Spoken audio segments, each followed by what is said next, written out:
Give thanks and praise, much love, much light, and much respect. Welcome back, everyone. I've tried to record this one quite a few times. It's been a bit of a problem, bit of struggle. Tell you what, I'm gonna try not to rant. That's my problem. I ramble on too long. So allow me to encapsulate all that I have shared as quickly and as concisely as possible. Little forewarning. I have to cut a lot of BS out so I can get to the heart of this subject that I'm trying to convey. So if anybody has not been with me for the long haul, a lot of context is going to be missing. So you're going to hear me make some claims and make some tie-ins and some attachments to research from the past that has not yet been fully explained. But you're just going to have to come along with me if you haven't seen these previous works. I'm sorry, but I'm cutting corners for the sake of consistency, or for the sake of expedience. So I want to say, Plato and Urania corresponding to each other, there is so much more to this. There's so much more to this that Urania holds a globe. She holds a sphere. Hades, Pluto, likewise is often depicted holding that the apple of discord. These characters in the tarot cards, the Hermit card, he is focused in on this egg. So I've corresponded this to Schopenhauer. Schopenhauer's historical biography relates to John Dee's biography, as Schopenhauer, I believe, was encapsulated in the story of Faust. This is in previous works I've done. Again, I'm cutting corners. So Schopenhauer relates to John Dee because Schopenhauer and Goethe were buddies. They were researching the power of light. They had opposing theories on the nature of light as it's experienced by the human eye. They were oppositional to Newton's theory. So they were developing a parallel relationship to the fractality of color theory. And that is corresponded to John Dee and Edward Kelly, who were speaking to angels through crystals. They were practicing mediumship and refracting light in very special ways at certain times of day, and gaining information, generating entire linguistical systems based on the nature of light as it refracts through certain mechanisms, we'll say. I think that these guys were working on the camera obscura. I think they were early camera obscuras. I think these are the early developers of film. These are the true occult origins of what we worship today as the silver screen, the silver cinematic experience. And this particular card, he's focusing in on this serpent around the egg. Now, I don't have time to elaborate on all my thoughts about this, but that serpent around the egg, that is also John Dee's system of coordinates. He is the one who generated the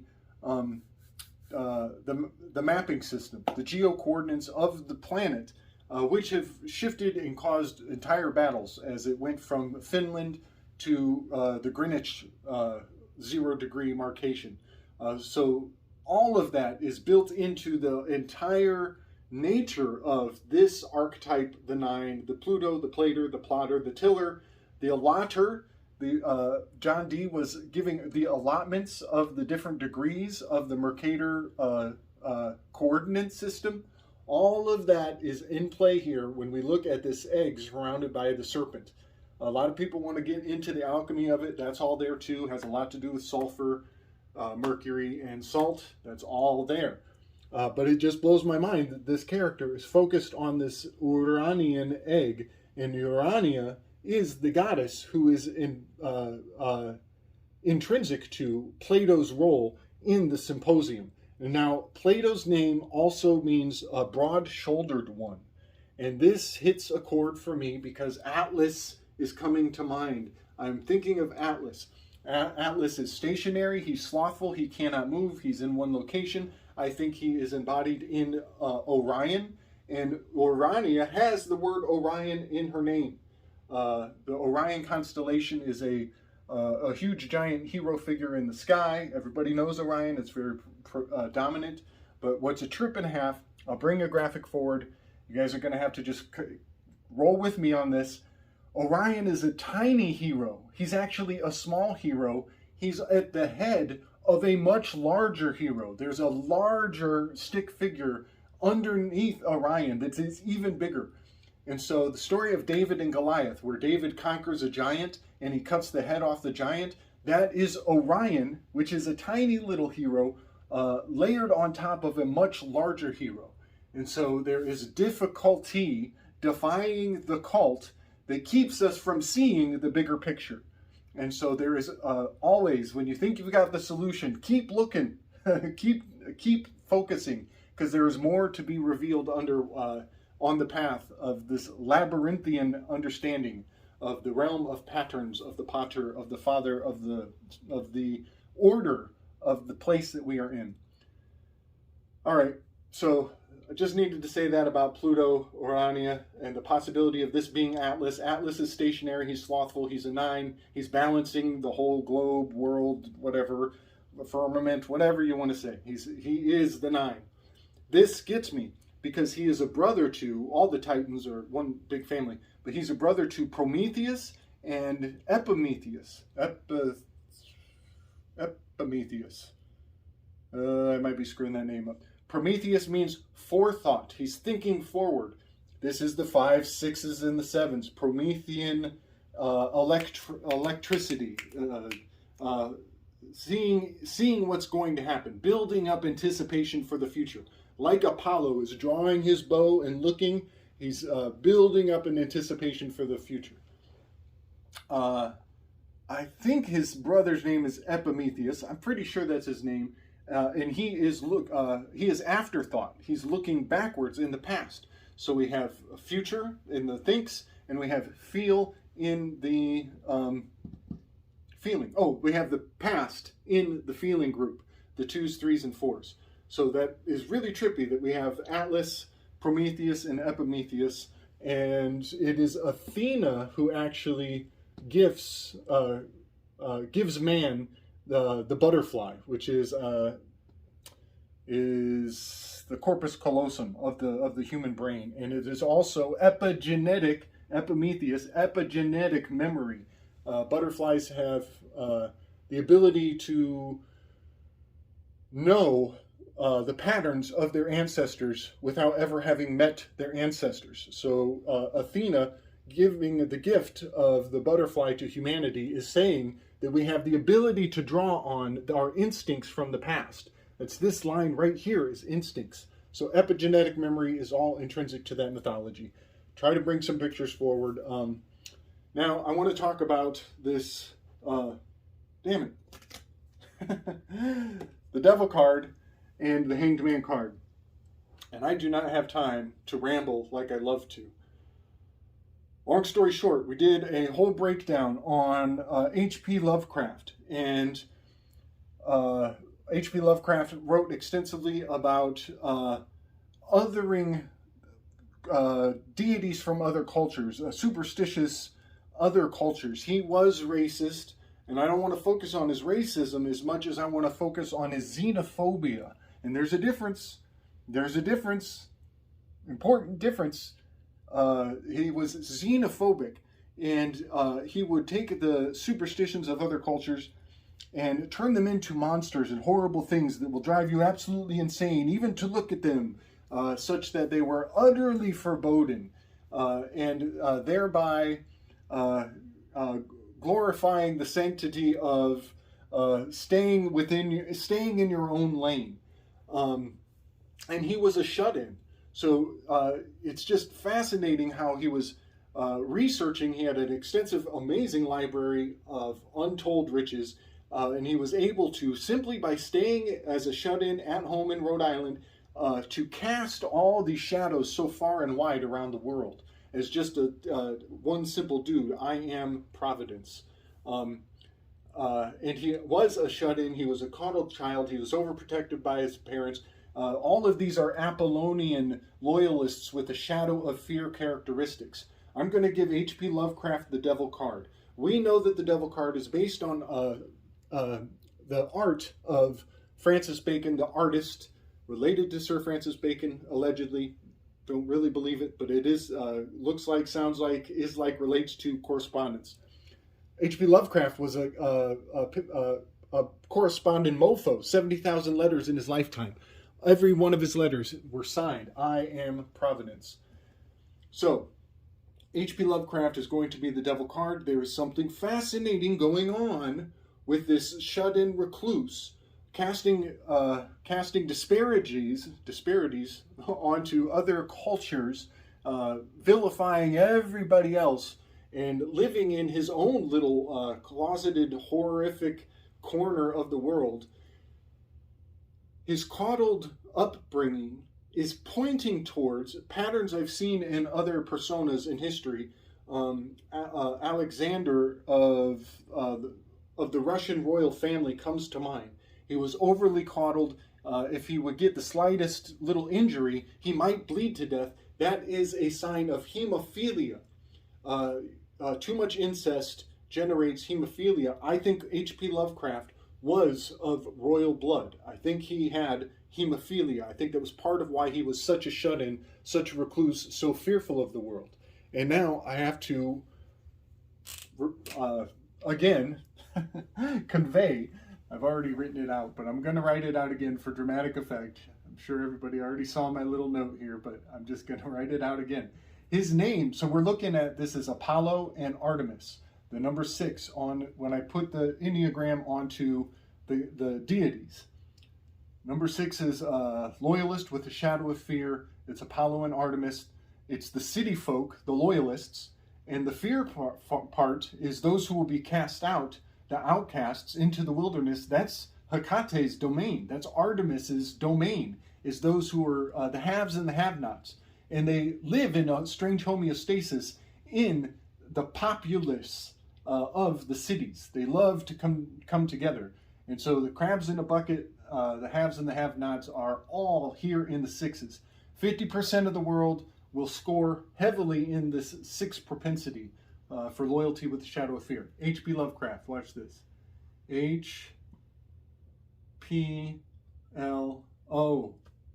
Apollo. The word Apollo is in his name. And then V-Kraft, V-E-C-R-A-F-T. In German, this will translate to a vessel, or a vehicle, or a ship.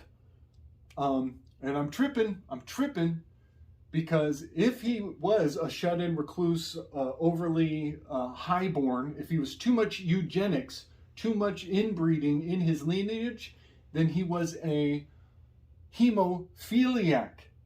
Hemophilia is the result of too much inbreeding.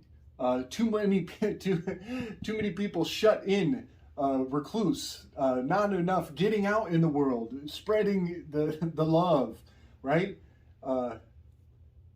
HP, hemophilia, means blood lover. He's a blood lover. He looks a lot like Mark Zuckerberg, whose name translates to the mark of the sheep sucker, sheepskin sucker. Not just, it's sheepskin. Berg.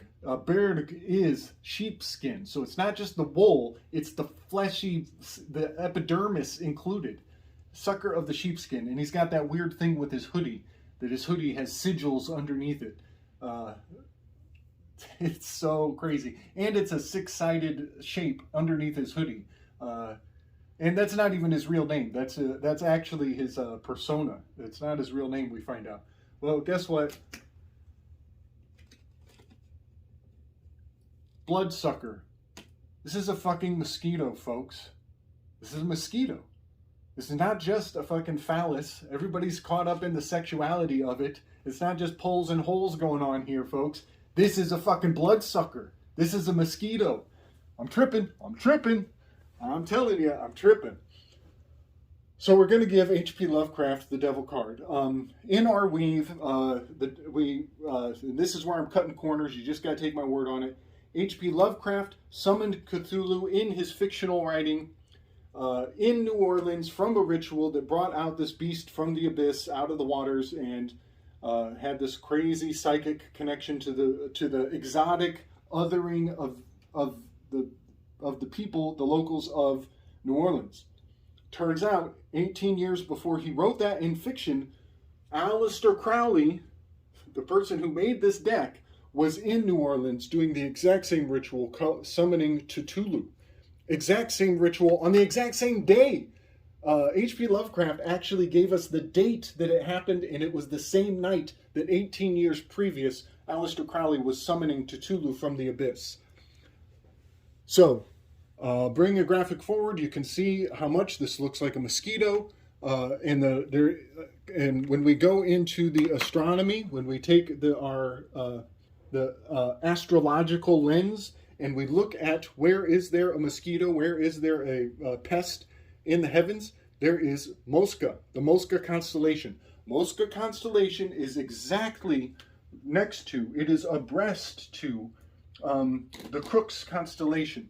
The Crooks constellation is under the legs of the Centaur, and it is just exactly next to the Mosca. And what we're doing here, we're taking two constellations that belong together, they're very obscure, underappreciated, and we're drawing them into oppositional positioning. And something happens, a charge, a parthenia, a pulling of the bow is happening when we take two things that belong together and put them in oppositional positioning. And that drawing, that building of tension is absolutely the nature of the 6 to the 3. When you do vortex math, you will find out that the 6 and the 3 don't come together. There's a spark gap from the tension, and they actually have to resort back to the 9. There's something about the diametric opposition going on here. And I need to say this all very quickly. I've kind of hinted towards this before in my work, but the Lover's card and the Goat card, I feel that they don't belong in the thinking group.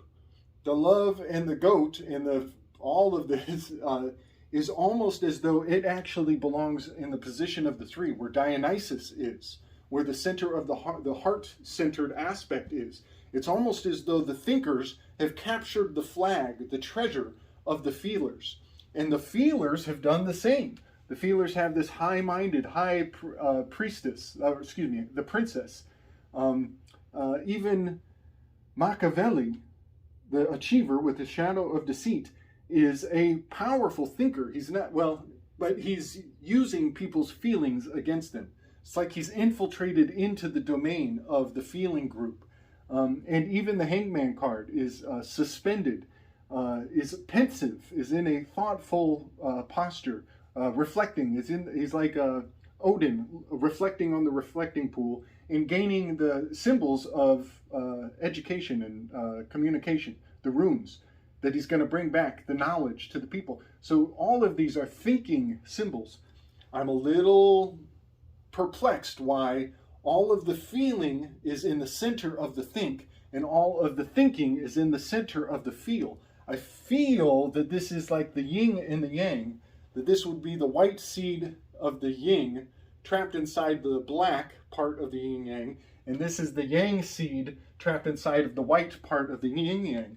There's something that makes me want to put these cards over here and these cards over there as though they are in a position that they do not belong. Now I have to roll forward. I want to say one quick thing. The planetary aspects of the 3, 6, and the 9 really hit a chord for me. I talked on this in the past, but this is Uranus, this is Neptune, and this is Pluto. Those are the 3 most removed planets. Uranus was actually discovered by math before they allegedly found it in a telescope. So it was it was in our mind that it was discovered, in the imagination, the forethought. We perceived it with math before we actually looked at it with our eyes. And so uranium, neptunium, and plutonium are all together, right one on top of the next in the periodic table of elements. And there's a huge weave there, so that's why I have 92, 93, 94 written. Just needed to say that. There's something about why the 3, 6, and 9 stand out so uniquely. Why they have such powerful totems, we could say, that are associated with them. So Zuckerberg is the sheepskin sucker. A lot of vampiric energy. H.P. Lovecraft and the hemophilia all corresponded to this card. But wait, I've got to say this. New Orleans is the center of Anne Rice's Vampire Chronicles. There's so much vampirism cooking up in the background behind these signs and the symbols. And again, this is going to be one of those things that I don't know what I'm looking at right now. But eventually the context will dawn on me over time. So I just want to put that on the record that I'm finding something really fascinating around New Orleans, the bloodsucker, the vampirism, the hemophilia, and this devil card in particular. Those 6s, it's enough to drive you crazy. I can see why it's Arato, because it's very enticing, I'll say. All right. Got to keep on keeping on. Sorry, I know a lot of that sounds far out and wild, but if you've been with me for the long haul, you'll know that there is a lot of proof behind what I'm saying. I want to get to the Hangman card, who the Hangman is, primarily he is Ophiuchus. However, he is also the upside-down cross of St. Peter. And the upside-down cross of St. Peter is not necessarily Ophiuchus. It is, to be technical, a real nerd about it, just a few degrees over. It's not that far away, but it is also the Crooks constellation. It's a Coptic cross under the legs of the centaur. It's very proximal to Mosca. They are right on top of each other. But it also is Ophiuchus, the serpent charmer, because, and I say this because of the zodiac, leaving the numerical correspondences, moving back into the time and the heavenly dynamics. Ophiuchus is balancing on the tip of the arrow of the archerer, Sagittarius, and the tail of Scorpio. He's right in this dividing line here. And that is his days of articulation. He's occupying only 5 degrees of the elliptical plane. He is November 22nd through the 27th. Those are the 5 days of Ophiuchus. So you will recognize JFK Day was under the healing of the scapegoat. Ophiuchus is considered the scapegoat constellation. He's escaping off the elliptical plane. He's leaping off. He's leaving this realm. But he's gigantic. And you will also recognize the feast day of Thanksgiving, giving thanks, thankfulness. I want to mention that the scapegoat is Judas Iscariot. Judas Iscariot has a story of he was so overcome with grief for the selling out of the Christ that he bought a burial plot with the bloodied, sullied money, then climbed up tried to hang himself off of a mountaintop, and the tree branch broke, and he stumbles down the hill, takes a few steps into the burial plot that he bought with the sullied money, and his entrails spill out between his legs. That is Ophiuchus with serpent's caput between his legs.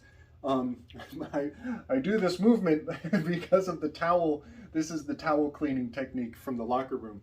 All right. So we have a burial plot. We have a casket. The shape of Ophiuchus is the shape of a casket. That is why the coffin has the shape that it has. It's not only the shape of a man, it is the shape of Ophiuchus, the serpent charmer.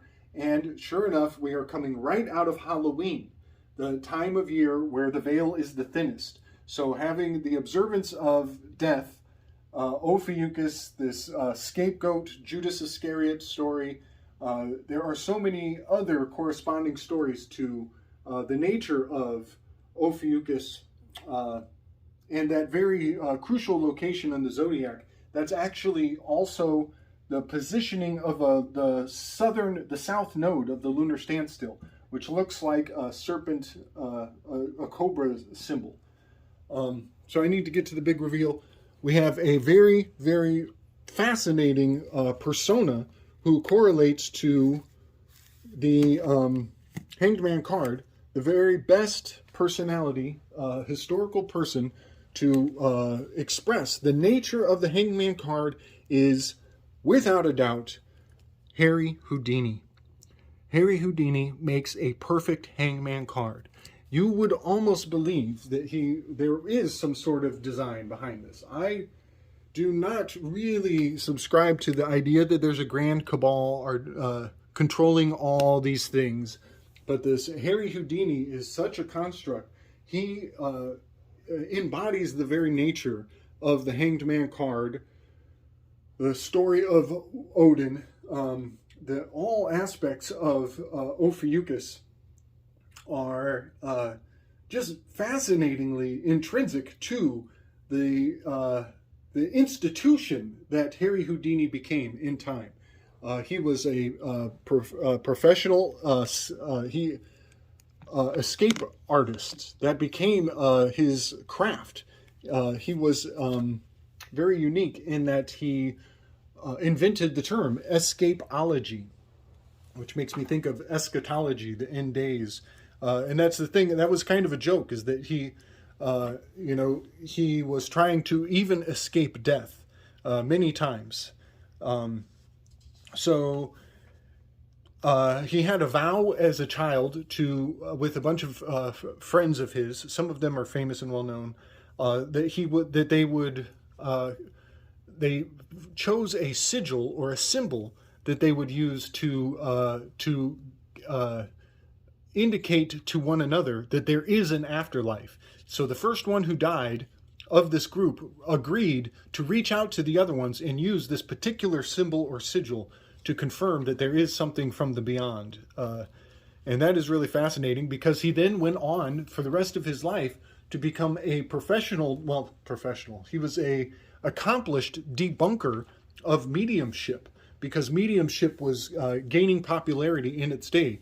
And his entire method of entertainment was simply using human strength, feats of human will and accomplishment to actually overcome incredibly adverse circumstances. But he did not subscribe to the medium movement and the spiritualists that were fusing in with the Mormon movement, and today is still quite alive and well in the form of Scientology. So there's a fascinating opposition to this scapegoat, this hanged man who was Harry Houdini. He was the first to fly an airplane over Australia. In my territories map, Australia is the Hanged Man card.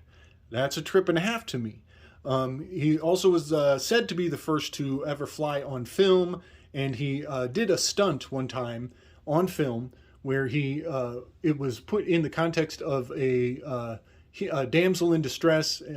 Houdini is the hero. He's going to save a woman who's been kidnapped in an airplane by a bad guy. So he jumps in another airplane and has a pilot fly next to the damsel in distress plane, and he climbs down on a rope, jumps from one plane to the other, and saves the damsel, and then punches out the bad guy, crashes the plane, and pulls the damsel out of the wreckage, and she wakes up and their eyes lock, and it becomes a love story.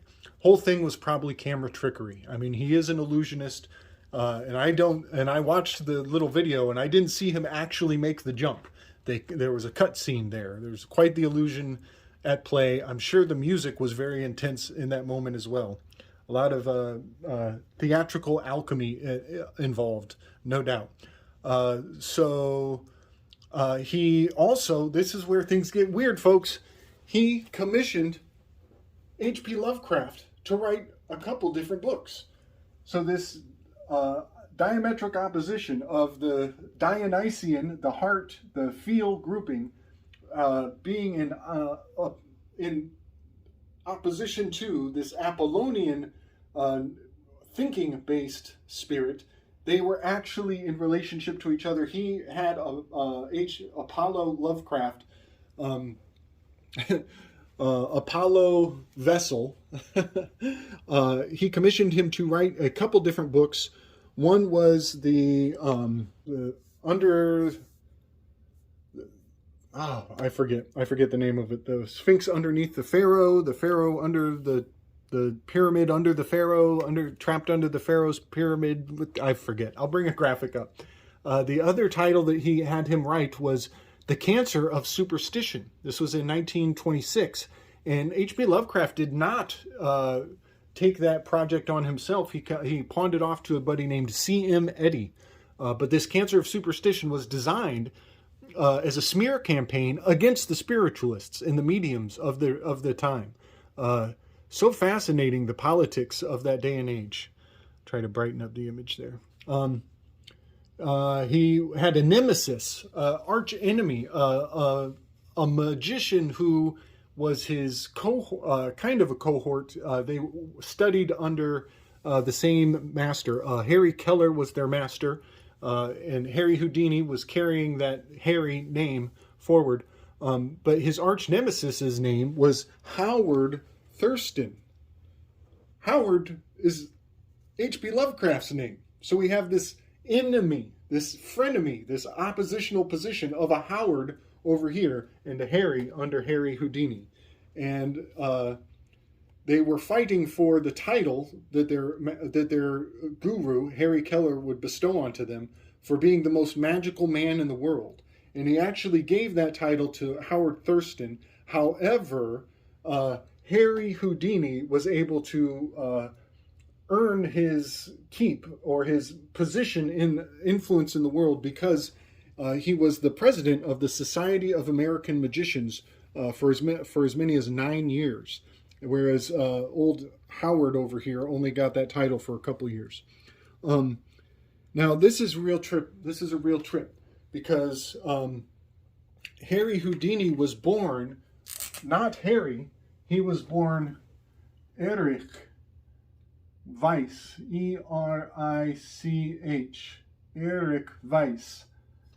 And he took on the Houdini name because he had another magical guru was Houdin, and he put an I on the end because in French that means of, or from, or like a little Houdin. It's like the child of Houdin. But what trips me out is that in this 3 position in the symposium, this achiever with the shadow of deceit is Erix. Erix is Houdini's name. This is just a coincidence, I'm sure. But it really floats my boat to ponder how correspondent the powers of a name. It's something you just can't dismiss too readily. I'll say that the power of name magic is next level stuff. But Eryximachus is the achiever with the shadow of deceit, and Erich Weiss, who became Harry Houdini, is absolutely an achiever with a shadow of deceit. He's an illusionist. He's a stage performing escape artist. And it is so mind-boggling how the scapegoat of Ophiuchus is depicted upside down, inverted, with the Hanged Man card, much like Odin hanging from Yggdrasil. And there's also, that serpent aspect. But this... Sorry about the technical difficulties. Coming up to the end of the line. Running out of storage space. So, yeah. Harry Houdini hanging upside down. He eventually makes a submersion tank where he's chained inside of a transparent water chamber where he has to hold his breath while he escapes. Well, that is the very nature of Eryximachus. He tells Aristophanes to hold his breath and to tickle his nose with a feather. Very fascinating, this holding of the breath and its relationship to the 3. I'm quite sure that one weave I have not gotten into is that I believe there are forms of ecstatic states that are observed in religious practitioners' circles that correspond to each one of these muses. Sexual ecstasy. Kama Sutra would be a number 6. And breath work would be a number 3. Wim Hof. Oh my God, Wim Hof would be a number 3, an achiever. Oh my gosh, Neptunian, water intoxication, take your breath away. Wim Hof would be a great example here. But I gotta roll through. I'm running out of space. So the Dionysian achiever with the shadow of deceit is the performing artist known as Harry Houdini. His death-defying technology was absolutely next level. Also, part of his accomplishments was organizing the Society of American Magicians, and that's really fascinating. There's a huge weave around that. I believe that many of the secret societies would totally be in play here. There's a lot of stuff going on behind the scenes, and in fact, him targeting certain mediums from the spiritualist movement of his day kind of puts him in a position of the Inquisition, as the Inquisition was rooting out certain bloodlines and families from back in the Salem witch trials. There were some families like the Carriers and the Collins family that were targeted from multiple branches, and just fascinating coincidences that the same family name was targeted in totally different cities for different purposes under different accusations, as though they were systematically taking out bloodlines with actual abilities. And I would say that Harry Houdini might have been working under covert agendas. We'll just put it that way. Walking away from this grand reveal, the grand finale of it all. So Ophiuchus is here in Scorpio. He has the casket, which Harry Houdini would be buried in a casket, literally put in sand, chained up in sand inside of the earth, and have to break out of the casket and dig his way up out of the sand. He literally was rising like a zombie from the dead in his stage performance. So many aspects of Judas Iscariot. And I just got to say this. He was Jewish. Judas Iscariot, also Jewish. Something fascinating going on with the mythological technology that is being reinvigorated and reanimated through this fascinating performing artist. And what gets me more than anything is that the day of his death was Halloween. He dies, the escape artist does the scapegoat escape off of the stage and disappears exactly under the sign of Ophiuchus. Now I got to put this forward. I got to be quick, run out of space. So not only is he dies on October 31st, the sacred holiday of the thinnest day of the veil, but he was assaulted. The sucker punch that kills Harry Houdini, it took place in Montreal. And then he traveled down to Boston 5 days later when he passed away. But Montreal is depicted in the Leo card. And I've done this project, little side project. I'll bring the graphic forward. But in my territories work, Maine is the lion's, it's in the shape of the lion's head on the strength card. Augusta, Maine, Leo is August. And so in Maine, there is the shape of the lion's head from the strength card, and just off in the distance of the strength on the strength card is a mound, a mountain on the horizon. That mountain, when you line it up on a map of the United States, if Maine is the head of the lion, then that hill on the card is absolutely Montreal. It is absolutely the location where Harry Houdini was punched and met his demise. And what trips me out most of all is that Montreal has a powerfully occulted history. It is steeped in MK Ultra programming. It was a hub for psychic driving. And I've made this claim. I know it's far out, and part of me doesn't want to commit to this, but I can't go without saying it. I feel that the assassination of Harry Houdini, which might have been all stagecraft all along, but the psychic effect of it is what matters. And so the assassination of Harry Houdini serves as an anointing of the name of Montreal for generations to come. When people hear Montreal, so many people think, oh, that's where Harry Houdini, the scapegoat, the sacrificial goat on a mountain. That is a ritual, to have a scapegoat die on Mount Royal, the Royal Mountain. That is absolutely the story of Judas Iscariot falling down the mountain and having his entrails spill out between his legs on this consecrated ground that would become the burial plot for his progeny. There is something so fascinating going on in the psychic realm around the story that is Harry Houdini, the greatest scapegoat, the greatest articulation of the hangman. And now, for my grand finale, I want to reveal that Harry Houdini, his name, Harry, is actually embodied by the Thoth Crowley Hanged Man card in particular. H is the shape in the background. His body makes an A, R, R, and he is an upside down Y. His entire name, Harry, is baked into the anatomy of this particular Hanged Man card. Now, I will say I believe that Harry Houdini was perfect for previous tarot decks as well. You could use any Hanged Man card, but this particular deck has his name, Harry, baked into the anatomy of the Aleister Crowley Thoth deck. And ladies and gentlemen, with that, I bid you farewell, and I share my appreciation for your time and consideration. Much love.